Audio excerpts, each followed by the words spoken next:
Welcome back to Chess Therapy. Today we have a very unique topic.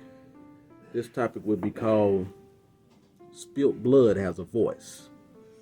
And I have a special guest with us today with me and Timeless. By the way, his name is Tracy. And Tracy is going to be a part of this particular topic and episode to talk about Spilt Blood Has a Voice. I know a lot of people may define that in their own ways of what spilt blood has a voice may mean, and some might say, "What are you talking about? What you mean spilt blood has a voice?" But if you know or if you don't know, you will find out in this episode. Um, so stay tuned. This is going to be very unique and very in depth. So I would like for you all to take your time to dissect this. See, me and Tracy have a special connection. Um, his dad used to do my tattoos back when I was growing up. That was when you had to be, I think, what was it, 16, 18? Yeah, 16 to get tattoos, and I got mine at 15 at his dad's shop. Um, he also was famous for doing other celebrity tattoos. Tupac, the famous cross that people see on his arm, on his back. on his back. Yeah, he did that tattoo along as he did Scarface, I think, tattoo as well, Yeah. and a few others. But right now we're gonna get off into his son, which is Tracy, and Tracy has a pretty interesting journey, and I want to dive off into it. Let's start off with the face tattoos. Right. What made you get the face tattoos? A lot of it was really to cover up the scars, and more as it went. Everybody deserves a place in your heart, right? And a crown. That's what I call it. My own words, my own way. Deserve a crown. Not everybody they'll ride with you, but they won't ride for you. Right. So the ones that ride for you is the one you hold. So they got a place of honor, and the highest honors is there's no high honor. It is in the place of you, what you feel. It's a mask Right. to hide the tears, I guess you could say, put it like that, man, to hide the tears and the shadows because it closes people away from you. So people stand away. It's like a shield. Yeah, there's a shield. They're away from you, man. They're not trying to get by because they're like, oh man, that dude's crazy. Hey man, we're gonna stay away. Right. So it's a shield and a protector, but it's also a target. I know Timeless. She has a different meaning for what the tattoos in the face mean. Would you care to share that, Timeless? Yes, your tattoos is telling a story that no one is listening. They're talking, but nobody can hear it. So if I allow you to speak to me and not me assume what they mean, then I will get a chance to get to know you for who you are. Also, tattoos is a representation of mourning. You're grieving about something or someone because the word of God says, do not mark yourself for the dead. And it's like you carrying them with you as a grievance. Also, the tattoo is so amazing because each tattoo you have gotten upon you, especially in the face where the skin is not thick, there was a lot of blood that came along with those tattoos. Now, when I was doing the research on it, it says for 36 hours, you're going to bleed. But if you bleed past 36 hours and you're entering into 48 hours, it is suggested that you immediately go to the emergency room. For then, you're bleeding out. So when an animal is being eaten by another animal, uh, it's screaming out loud as the flesh is being torn, as that prey is being gobbled down by another animal. while it's alive. And you can still hear it screaming out. That's that blood screaming out while it's going into the belly of the beast.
So tell us about the particular day that transpired when you had to take the lives that day. That day, man, Yeah.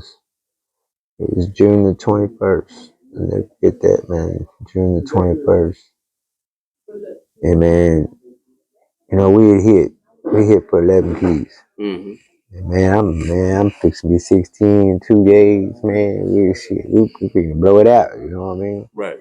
But everybody's got money with me because I done took care of my mama's bills, made sure my sisters and them had new clothes. I'm broke. Right. And you know how they say if you think too long about greed, greed will get you. Right. Exactly. So man, you know, everybody knows back in them days, keys 32 all day long, every day. Right. My homeboy said, man, get me 17.5 right now. Man, nah, man. Hang up. Walk all the way back home, you know, that's back in the beeper days. When you wanted to call, you didn't call from no regular phone, you went to the pay phone. Right. You know, it was about you better not get on that phone. Right. So, you know, long story short, man, I fell for it. I fell for it. Came bullshit. I fell for it. I'm like, man, okay, you know what, bitch, come on. So you went on a dummy run. Yeah, I went on a dummy run. I'm like, man, you know what, homie? When he pulled up, man, my grandma always told me, baby, if it's too quiet out there, there's a storm coming. You in the middle of the winter. Excuse me, middle of summer. You in an air conditioner ride and you sweating. There's a problem. There's a problem, homie. I said, man, damn, I forgot my billfold. Went back in the house and like I was telling you, man, I put that brush pop jacket on the Oakland Raiders. I put that Mac 11 swung down backwards, and I can't still to this day can't tell you why I put it backwards. I grabbed that Glock. I got, oh, you got your billfold, you got your billfold. I'm looking at it. We're riding. The radio was up, but it was still quiet. You know what I mean? Right. It was just. So the radio is on, but it's still quiet. You know what I mean? It's just like nothing's making sense. And I'm like, damn, man, damn. Some people might not catch that what you just said, but that's deep. You know, the radio is on, but it's still quiet. That means only you know. Yeah. It's quiet. And I felt it. You know, regardless of what's going on or transpiring around you. Yeah. And it's quiet, man. You know, but I was always, it was inbred me by the old schools, man. No matter what's going on, shorty, you watch. You watch. Best friend, no friend, mama, daddy, it don't matter. You watch. Right. The game is the game. So if you're going to get in it, be in it.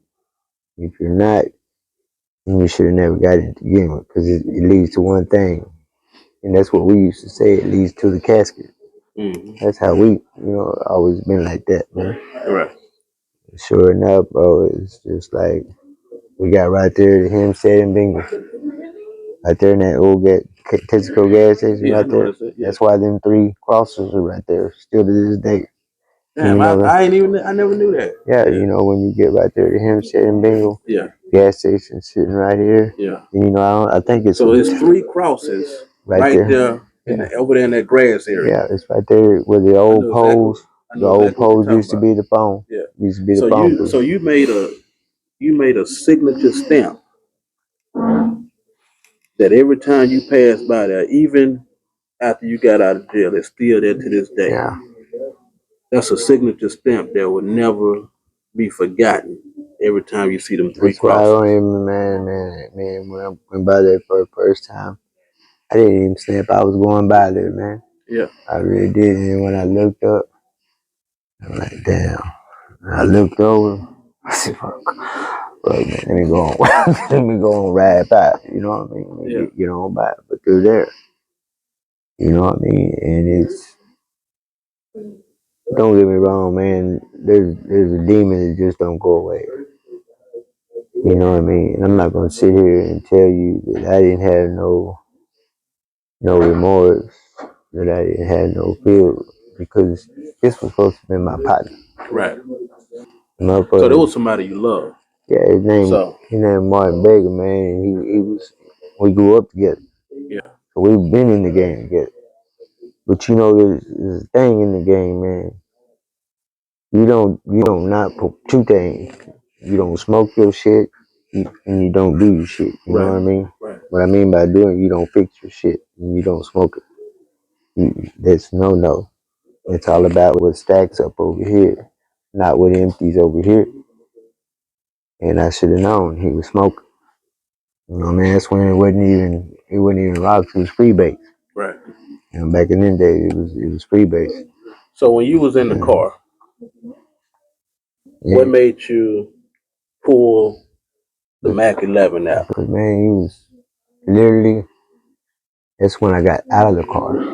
So you didn't shoot him in the car, you got out of the car. I got out of the car. I shot him with the Glock 10mm. Okay. But when I got out of the car, I said, hey, man, I'm going to go with the phone. As soon as I stepped around the car, it was one of them, them old dynasties. Mm-hmm. And I go, I heard it. I said, oh, fuck. And when I looked back, he was already trying to lay over in the seat.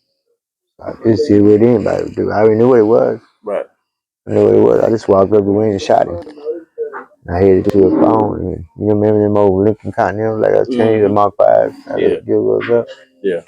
I was at the phone booth, man, trying to call my uncle, my brother. And I heard something. And when I looked back, it hit the pole. It did cut both my legs. I got big scars right here with my broken bone. Right. My leg shot the bone out of my leg. And your adrenaline, man. I don't care what nobody says, man. When you know somebody finna take you out, you got adrenaline. You got adrenaline, mama. Believe that. You gonna come stronger than you ever thought. And I rolled off the car, and I seen the fool trying to do like this, fighting to get his gun up. Shit. I just raised that motherfucker up on my arm and let it rip. Let it rip, and it blew him all the way to the back seat. I ripped it up, emptied the whole clip. I had a dum drum. Now you say you had the water bottle on there? Yeah. Okay. I had a water bottle taped on it. So you got three, them only good 3 shots. You know what I mean? Three quick. Then after that, it's going, it's coming alive. So the water bottle keeps it from spraying out loud from the first 3 it's like shots. A silencer. It's like a silencer. It's just an old school silencer. And then after that, it's gonna ring out loud. It's gonna ring out. So that was the first guy, right? Yeah. Okay, so tell me about the other 2. The other dude was in the back seat. Mm-hmm. And when I rolled over, I was trying to, really, by that time I was trying to call away. You know what I mean? You know how you see the reflections in the mirrors? Yeah. You know, like on your windows and shit, you know, you can see the shadow. If you ever ask God to open your eyes when you're in a place with Him and talking with Him, He will show you how many angels was blocking, was stopping, was moving things about on your behalf. I believe that. I mean, I pray every day. Every day. And He hear you every day. It's amazing how animals spill blood. I look at the lion kingdom, and along with the other animal kingdoms, some animals they prefer the fresh blood and not the carcass. Yeah. Uh, the thing about it is when they first bite off into their prey, the first thing they want to get is the taste of that blood to make them go ahead and say, I'm gonna go ahead and finish it off. It's like an adrenaline, to where it's like, all right, it's the excitement of it. But blood also has an impact on our behavior when we sample it, Mm-hmm. including animals, which causes aggression and all types of stuff. So, what's your thoughts on that? The Bible says that we can eat the flesh, but the blood we are not allowed to eat, for there's life in the blood. So therefore, when people are making bouillon with the blood in it, they're in violation of the word of God, and their behavior is going to be altered. But as we walk past or we see this taking place, the blood being shed, no matter which way it's splattered to, it cries out to us. Um, if you're walking down the street and you see blood on the sidewalk, it screams so loud you will see it. And your question is it a human or is it an animal? Is it still alive? Where is it? The blood cries out. It screams. I have a question. So when you said you had to go, you felt the need to run, or did you walk away? Just got down, got in the truck, and we rode out. Okay. So basically, it wasn't no running or you were scared. Nah, one thing you don't do in that game, you don't run. Yeah, exactly. Running draws attention. Yes, it does. So Attention draws a crowd. you know what I always say? Because I've been around both the murderers and the killers, and there's a difference between the two. Exactly. Murders they kill with a motive, killers they kill with the intent or not intent. But one thing that people don't realize that's also distinguish the two is that a murderer shows more emotion. Just like you say, they run. Um, Even if they don't run, it's like a guilty conscience in an interrogation room. A killer, from what my experience is being around one, they are very uh, articulate as far as how they move. They don't run, they walk away. And when they walk away, they can walk away, hey, how you doing? With a smile like they never did nothing wrong. Very true. True. I agree with you. A killer also do not put emotions behind the work they put in when they have to take a life. That's one thing I do know. If they take a life, this ain't got nothing to do with my emotional inside. You just gotta go. I can agree with that. Yeah. Um, a murderer, the one thing I notice about it, it's always retaliation blood because of the emotion behind a lost loved one or whatever the case may be, or somebody that was close to them, connected to them, and now you took this person away. But a killer, it ain't about that. It's like, if I see you and I gotta deal with you, I'm gonna deal with you. If you took somebody from me, it doesn't affect me personally to the fact of where I'm emotional behind it, but I will deal with you because it ain't no emotions when it comes to a killer. And a lot of youngsters, they don't understand that. They like to classify themselves as a killer, but they're crying when they get that 20 years. Yeah. They crying when they in that interrogation room. You see what I'm saying? I've seen that So, so it's like, now you just a person that committed a murder, and you folded. But one thing I always say, if a person has hunted before, because I'm from Mississippi originally, so being up in the country, you hunt and all that type of stuff. But when you first see that blood spill on them leaves when you kill an animal, man, you can't look at that and look at some emotions talking about, man, I can't believe I did that, man. I don't even want to eat that. No, you look at that like, yeah, that's gonna be a good meal. That's good meat right there. And you're gonna take them home. You slowly cut them up on the neck, let them bleed out. Clean them up and go from there. The blood cries out. It screams. Down in Mississippi, it's a town called Natchez, Mississippi, and it was a prison where they would keep slaves, and it was like down in a little hole, and they call it the Devil's Punch Bowl. And basically, this punch bowl was basically a place where slaves couldn't get out. They would just die when they put them down off in there. Authorities in Natchez, Mississippi forced tens of thousands of freed slaves into camps built in what's known as the Devil's Punch Bowl. Jacob Kittelstad explores this forgotten history this Mystery Monday. Untouched fruit falls to the ground near the banks of the Mississippi River. They talk about there's the most beautiful wild peach groves down in the Punch Bowl. And researcher Paula Westbrook says, like a peach, the area known as the Devil's Punch Bowl has a pit, a mass grave from the 1860s. Historians estimate that in 1 year, up to 20,000 freed slaves died in contraband camps below these bluffs. When the slaves were released from the plantations during the occupation, they overran Natchez, and the population went from about 10,000 to 120,000 overnight. So they decided to build an encampment for them at Devil's Punch Bowl, which they walled off and wouldn't let them out.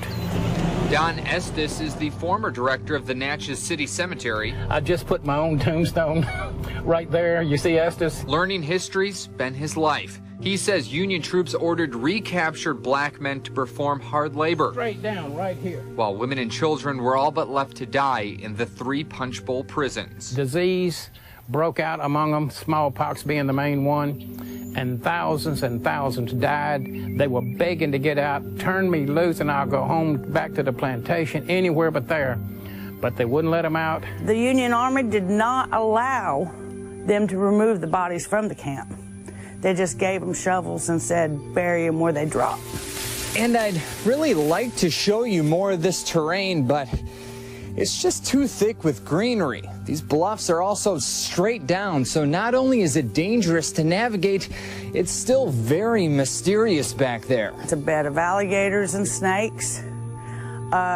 It would take Indiana Jones to get back in there at this point. Then you come on up washing away bluffs, and at the Devil's Punch Bowl that has so many people that no one knows how they got killed or when, and they're still down there wasted. And even to this day, they talk about wild peach trees that come up down there, but no one in Natchez will eat them because they know what the fertilizer was. Exploring the unexplained on Mystery Monday, Jacob Kittelstad, WJTV News Channel 12. And historians say even now, people might discover old skeletal remains after flooding on the Mississippi. But being on the Natchez Trace, sometimes it's difficult to tell which century those bones are from. That spilled blood is powerful.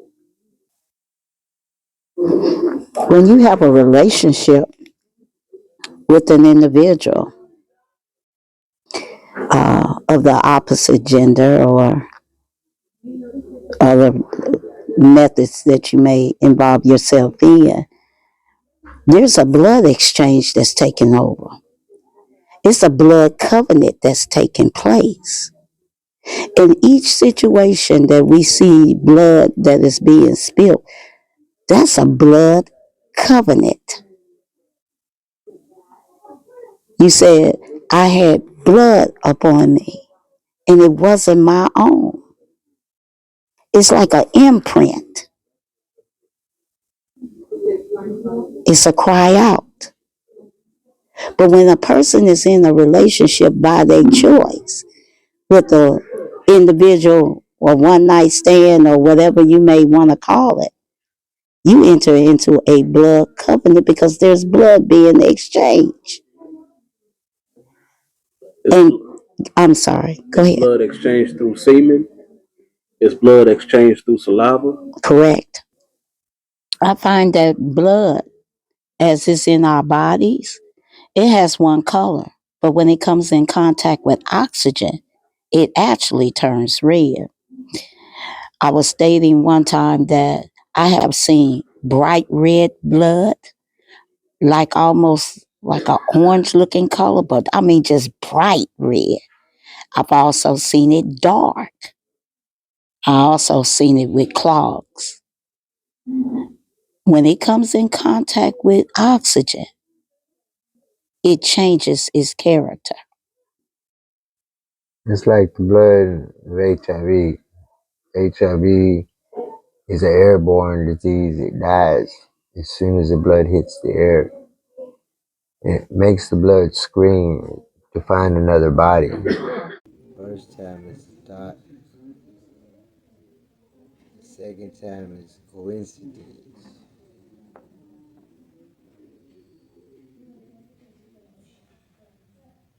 The third time it comes reality. The fourth time is checkmate.